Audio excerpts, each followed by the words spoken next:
Không mũ không nón gì.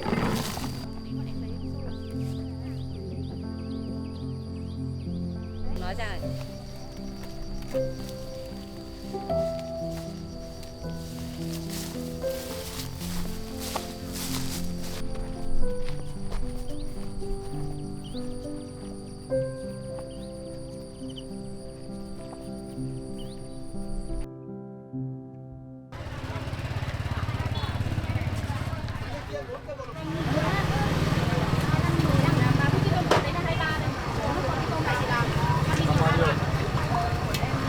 Rồi sáng ngày kia 4 cân bò lột, ngày kia 4 cân bò lột. Ok.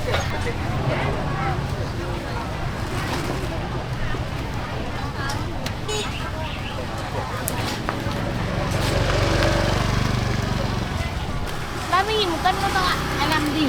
Không được đâu. Chanh Việt Gáp phải không? Chanh trồng người theo tiêu chuẩn Việt Gáp ấy, con nhìn đấy.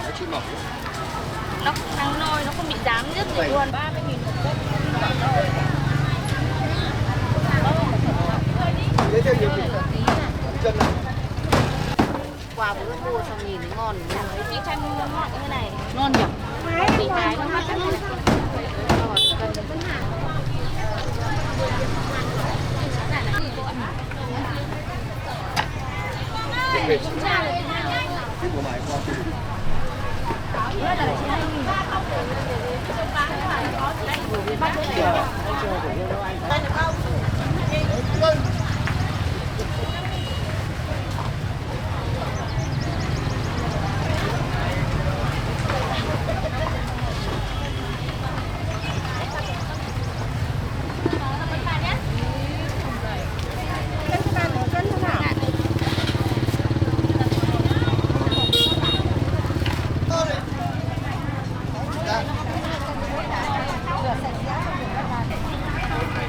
Cái quen lắm bố. Cảm ơn ba nhé. Con cặp là bao tiền bố? À con hết rồi. Be to chưa? Chú phải làm gì kiếm không?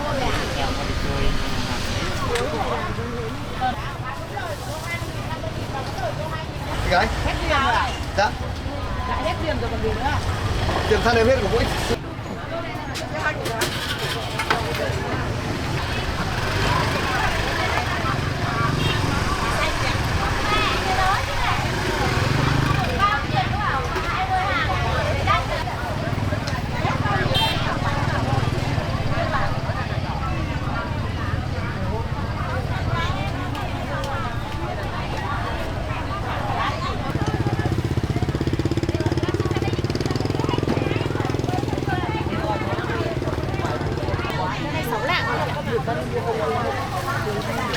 Anh Minh thôi đấy. 30.000 một cân thôi bà.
Cái bài không biết cân là to quá.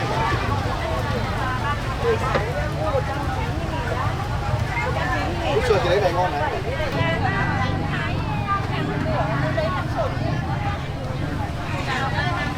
Bắc Tông, bàn trải đánh răng, họ son quả lồi, lược, dược, băng tuyến, bao tay lao động. Hàng tổng hợp các giá gồm tay, ví, kíp, gương, móc tay, thuốc.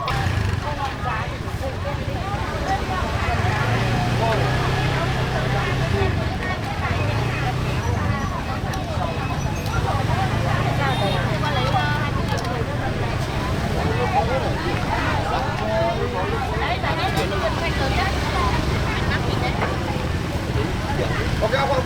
Chanh đấy thịt ngon luôn đấy. Đâu anh vẫn lồng cái túi lồng còn lao. Không có ơi, này cho tới 50 thôi.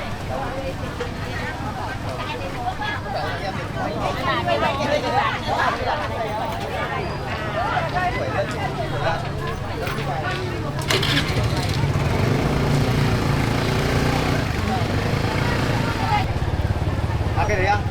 Ủi cái đấy chống béo rồi.